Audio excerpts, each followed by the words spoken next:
In today's video, I'm going to show you how you can add slicers to your Excel spreadsheet and then link those slicers to multiple pivot tables. And if you're working with dashboards, that can be particularly useful because then clicking on just one slicer selection can update multiple pivot tables and charts. In this example, I've got multiple pivot tables that are linked to the same data source, and from that I've created 4 different charts. And I'm going to set up a slicer, multiple slicers actually, so that when I make a selection on the slicers, all these charts will update and all these pivot tables will update as well. And so what a slicer really is it's the same as if you were to go in your data set and select on one of these drop-down options and say, filter based on a country, on a category, on a customer, and then your data set's going to update. But with a slicer, it's much more easier to use, and it's just as simple as just clicking from a selection. So if you want to insert a slicer, all you need to do is be on one of the pivot tables where you want to filter your data by. So in this case, I've got my customer pivot table. I'm going to go to Insert and click on Slicer here under the Filters section. If I click on that, I'll see all the possible fields I can filter my data on. So these are coming from my main data source. So I can select any one of these and I'm going to have that capability to use them as a slicer. So I'm going to use Sales Channel and Tags. I'm going to click on OK. And so here now I can filter by just repeat customers, VIP, wholesale, these different tags that are set up. I can also look by sales channel, Facebook, Instagram, online, point of sale, and in the shop. And I can resize these slicers, so it's really convenient to put them anywhere in my dashboard if I'm working with a dashboard. So it makes it really easy now to just click on the selections that I want.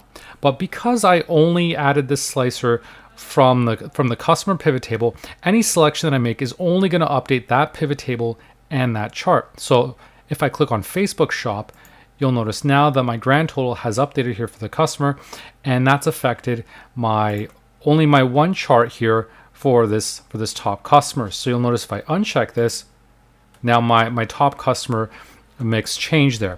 So that's the main chart that's going to change, only because it's only linked to that pivot table. So what you may think is you have to go through each pivot table and insert your slicer each time, but there's an easier way to set this up so that this is all linked to all of these pivot tables. So I'm going to right click on Report Connections. And when I do that, I'll have the option now to specify all the pivot tables that it's linked to. So I got pivot table 1, 2, 3, and 4. I'm going to check all of these off, and now this slicer is linked to all those pivot tables. And I'm going to do the same thing over here. Right click, Report Connections, and make sure all these are checked off.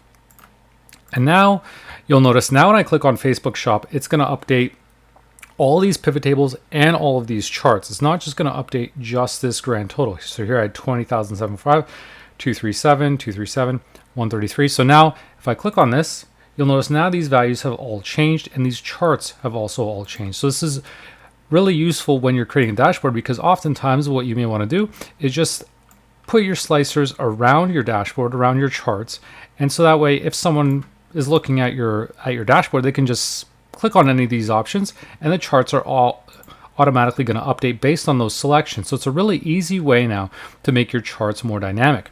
And if you hold Control while selecting another option, you can select multiple options. So let's say we want the online store sales as well as Facebook sales. I'll hold Control, click on this, release, and now my charts will update based on multiple selections.